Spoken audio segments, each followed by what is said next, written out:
Zika seemingly exploded out of nowhere. Though it was first discovered in 1947, cases only sporadically appeared throughout Africa and southern Asia. In 2007, the first case was reported in the Pacific. May 2015, Brazil reports its first case of Zika, and now the situation has changed dramatically. Brazil is now considered the epicenter of the Zika outbreak, which is expected to spike. Here are 10 scary things you didn't know about Zika. Number 10. Hard to kill. There are over 3,000 species of mosquitoes, but the one that's responsible primarily for Zika is called Aedes aegypti, and this mosquito has a peculiar taste for human blood, and it's capable of carrying some nasty viruses like dengue, yellow fever, chikungunya, and Zika.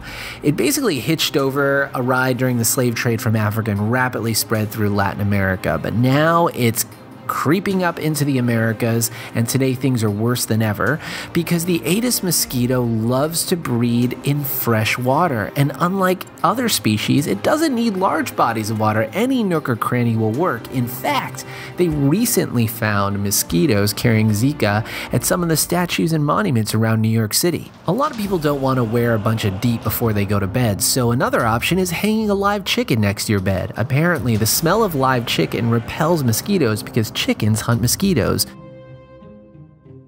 Number 9. GMO to blame? Some people allege that Zika was actually the result of a genetically modified mosquito experiment gone awry.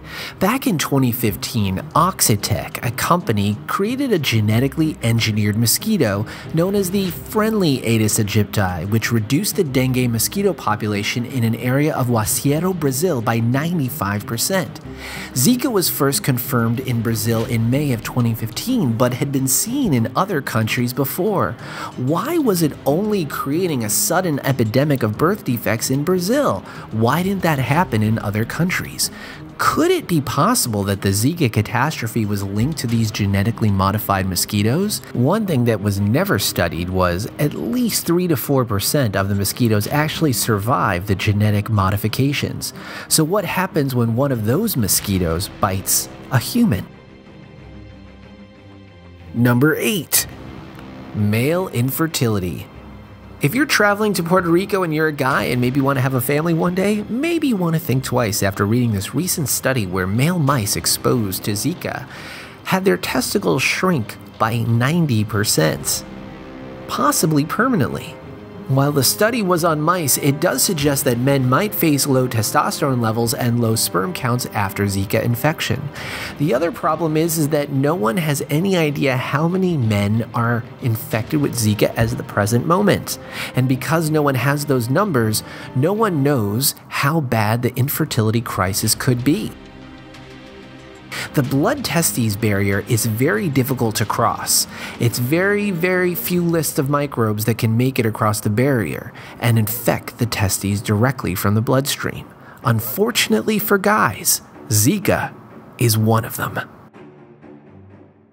Number 7.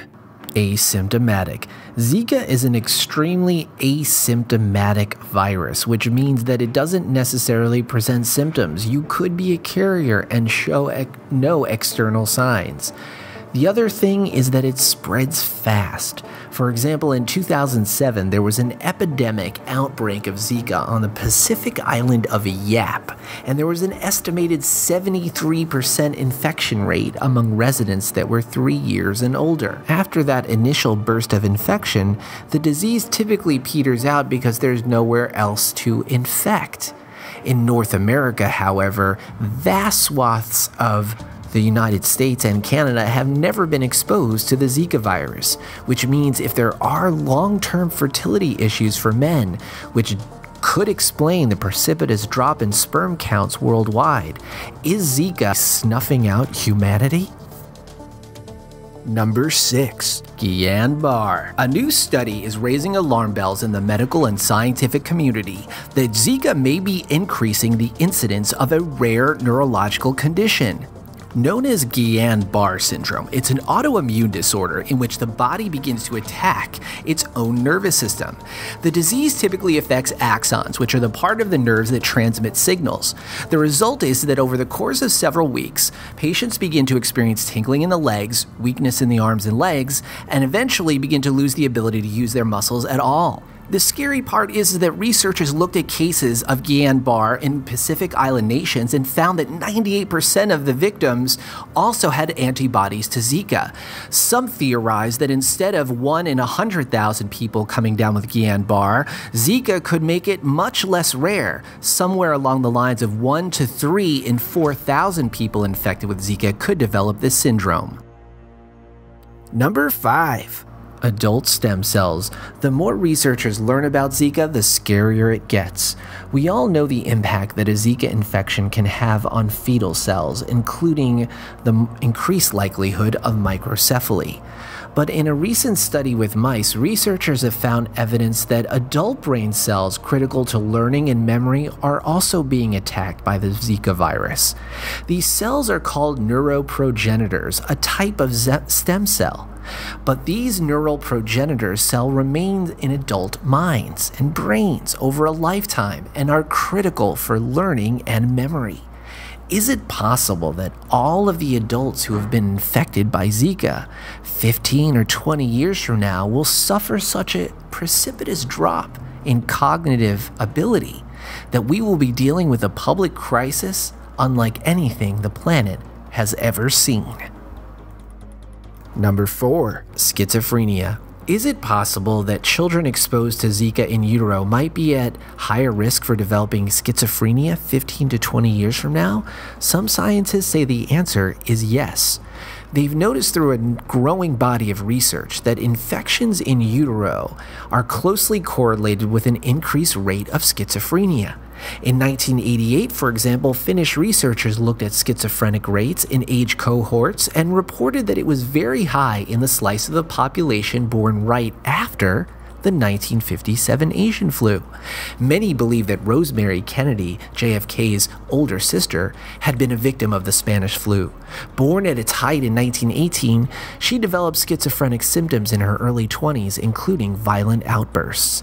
Is it possible that an entire generation of children unknowingly exposed to Zika may develop schizophrenic tendencies? Number 3. The mysterious case of Timothy Cunningham. Timothy Cunningham was an epidemiologist at the Centers for Disease Control. He was a disease detective deployed to public health hotspots to investigate viruses like Ebola and Zika. But the day he disappeared in February of 2018, he said something odd to his next-door neighbor. He told her to tell her husband to erase his cell phone number from her cell phone. He then disappeared. His family found his wallet, his car, and even his beloved dog all left behind in his Atlanta home. About 2 months later, the body of Timothy Cunningham was found along the bank of the Chattahoochee River. No signs of foul play. It's been ruled an accidental drowning. Is it possible that Timothy had information that Zika is a lot worse than public health officials are letting on? Is that why he needed to be taken care of? Number 2. The curious case of Francho Bradley.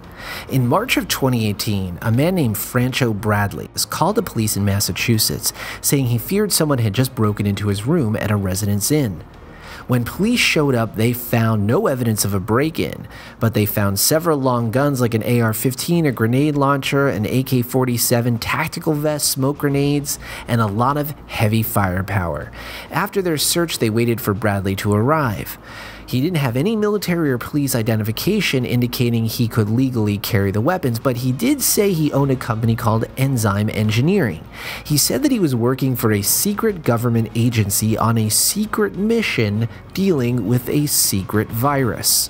Even stranger, the police ticketed his car 1 block away from French pharmaceutical giant Sanofi Aventis. Is Francho Bradley telling the truth? Number 1. What region is safe? So, you've gone through and thought about the risks to Zika, and maybe you've already canceled your vacation plans. But maybe you want to have children, or maybe you want to preserve your cognitive functions by not having a virus attacking your adult stem cells that are responsible for learning and memory. All of these things are very important, so the question is, where can you live in the United States? Well, for those of you living on the East Coast and the Southeast, I got bad news. You are pretty much screwed. The Aedes aegypti mosquito can survive and thrive in the rainy, warm conditions, particularly in the summer.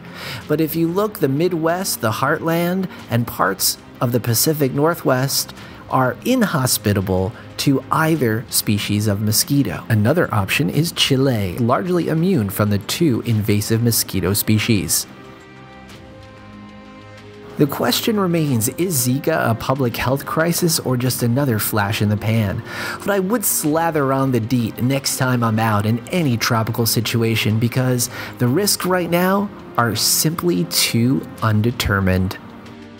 If you enjoyed this list, subscribe to Decagon and join our growing community.